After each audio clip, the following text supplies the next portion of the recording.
Assalamualaikum warahmatullahi wabarakatuh. Salam sejahtera untuk kita semua.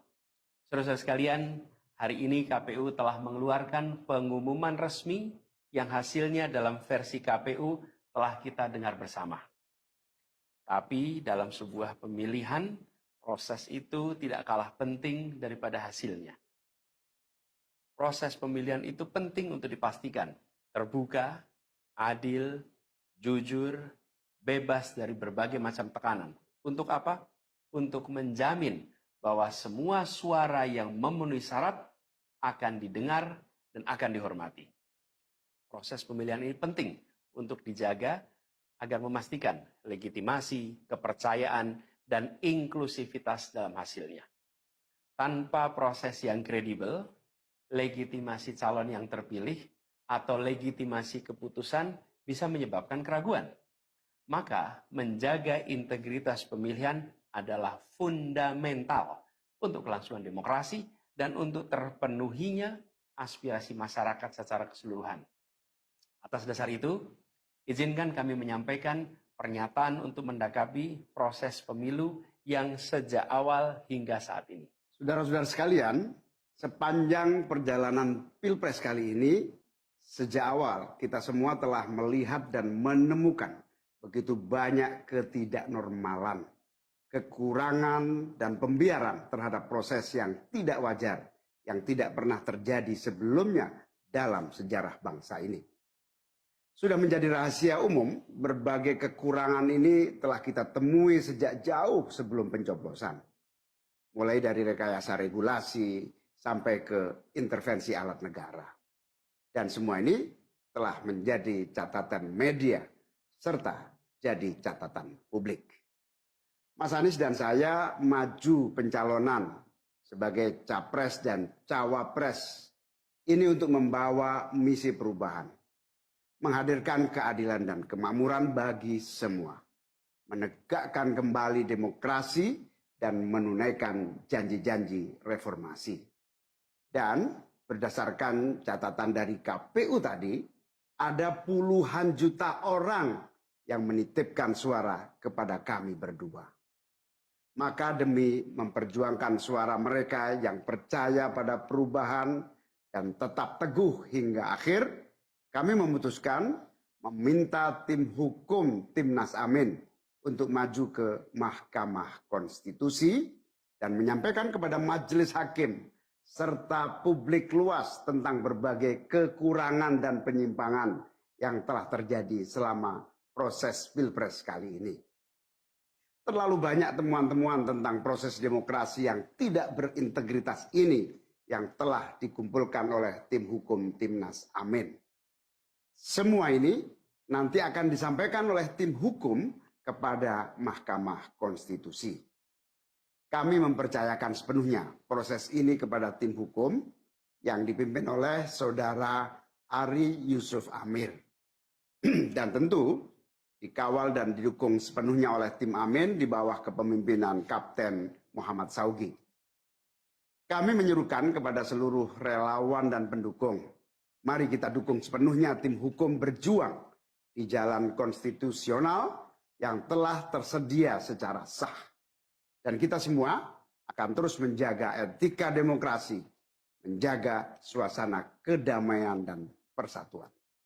Saudara-saudara sekalian, kepemimpinan yang lahir dari proses yang ternodai dengan penyimpangan, dengan kecurangan, akan menghasilkan rejim yang outputnya nanti, keluarannya nanti adalah kebijakan-kebijakan yang penuh dengan ketidakadilan. Dan ini yang tidak ingin kita temui di Indonesia. Kita tidak ingin ini terjadi. Dalam prinsip negara demokrasi modern, ketika melihat ketidaknormalan, ketika melihat penyimpangan demokrasi, maka langkah yang dilakukan bukanlah marah-marah lalu melakukan agitasi kepada publik. Tapi langkah yang dilakukan adalah mengumpulkan semua sinyalemen, semua bukti-bukti untuk kemudian nanti dibawa ke depan hakim, ke depan Mahkamah Konstitusi. Ini ciri pribadi, ciri organisasi, dan ciri negara yang modern, yang matang, yang beradab. Karena itu sejak awal kami katakan, kami tidak akan gegabah Walaupun kami merasakan sejak masa kampanye sampai pemilihan terlalu banyak ketidaknormalan, penyimpangan yang kami alami. Tapi kami memilih untuk mengumpulkan itu semua secara hati-hati, melakukan validasi, memastikan akurat. Kenapa? Karena kita ingin negeri ini, negara tercinta kita ini terus maju makin matang dalam berdemokrasi, makin matang dalam bernegara. Dan ini kita kerjakan dengan keseriusan. Kita tidak ingin proses demokrasi yang terjadi membuat kita mundur mendekati masa prareformasi. Karena itulah kita menjaga semua proses ini secara baik, secara tertib. Walaupun itu semua kita lakukan, akan ada saja yang berusaha merendahkan usaha konstitusional ini. Ada saja yang nanti akan mendegradasi usaha konstitusional ini. Seakan ini adalah sikap penyangkalan dan tidak mau menerima kekalahan. Izinkan kami tegaskan di sini. Kami tidak ingin membiarkan penyimpangan atas demokrasi itu berlalu tak ditantang. Kami tidak ingin penyimpangan itu berlalu tanpa catatan. Kami tidak ingin ini menjadi presiden yang buruk bagi generasi-generasi yang akan datang. Biarlah cukup berhenti sampai di sini. Jangan ada pembiaran. Bila penyimpangan, pelanggaran dibiarkan, dia menjadi kebiasaan. Bila kebiasaan dibiarkan, dia menjadi budaya. Kita tidak ingin budaya demokrasi kita penuh dengan ketidaknormalan. Kita ingin mengembalikan demokrasi kita menjadi demokrasi yang penuh dengan kewarasan. Demokrasi yang mengedepankan adab. Ini yang harus kita kerjakan. Karena itulah kenapa kita memilih jalur ini. Karena kita ingin agar pengalaman ini nantinya tidak menular. Tidak menular kemana? Ke pemilihan-pemilihan berikutnya. Baik pilpres, nanti akan ada ratusan pilkada, akan ada pileg tingkat 1, tingkat 2, yang tidak boleh mengalami yang pernah kita saksikan sama-sama. Walaupun kami sadar, kita ini dalam situasi yang tidak normal. Banyak yang menyampaikan kepada kami, bahwa kemungkinan untuk bisa mendapatkan keadilan itu, kemungkinannya amat kecil. Berbagai pihak mengatakan, ini lembaga-lembaga negara yang terkait penyelenggaraan pemilu, terkait penyelenggaraan sengketa, telah terkooptasi oleh oknum-oknum yang sudah terbukti melanggar etik. Bahkan ada yang ketuanya sudah melanggar kode etik berkali-kali, sudah diberikan sanksi berkali-kali, tapi tetap saja dibiarkan menjalankan perannya.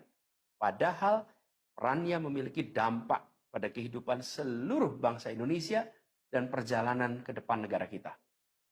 Meskipun kita dengar itu semua, meskipun kita saksikan ketidaknormalan itu, tapi kami tetap memilih berada pada jalan dan jalur konstitusi. Kami berharap pertolongan Allah Subhanahu wa taala, pertolongan Tuhan yang Maha Kuasa. Semoga Allah bukakan, Allah teguhkan hati para hakim konstitusi itu untuk mereka bisa imparsial, untuk mereka memiliki keberanian, untuk mereka mengambil keputusan yang adil, keputusan yang benar, keputusan yang nantinya akan mereka pertanggungjawabkan di hadapan Tuhan yang Maha Kuasa. Keputusan yang akan mereka pertanggungjawabkan di hadapan sejarah perjalanan bangsa Indonesia, yang akan dipertanggungjawabkan di depan anak cucu mereka di kemudian hari. Ini adalah harapan kita, dan kami yakin insya Allah mereka akan bisa menjalankan apa yang menjadi harapan dari kita semua. Mari kita terus jalankan perjuangan ini dengan menjunjung tinggi etika, menjaga kedamaian dan persatuan. Kita dukung langkah tim hukum, dan kita biarkan segala temuan itu nantinya disampaikan dan menjadi rekam sejarah yang tercatat secara resmi dalam lembaran risalah-risalah Mahkamah Konstitusi Republik Indonesia. Ini biar menjadi catatan, ya catatan pengingat, catatan yang penting bagi perjalanan Republik ini, perjalanan bangsa ini di masa yang akan datang. Seperti saya katakan tadi, jangan sampai ini berulang lagi. Dan izinkan kami mengakhiri dengan menyampaikan terima kasih. Kami sampaikan terima kasih kepada semua yang telah bekerja keras, kepada seluruh tim yang telah bekerja sepenuh hati, dengan luar biasa hingga tuntas, dan kepada seluruh pendukung, seluruh simpatisan yang tak henti menguatkan kami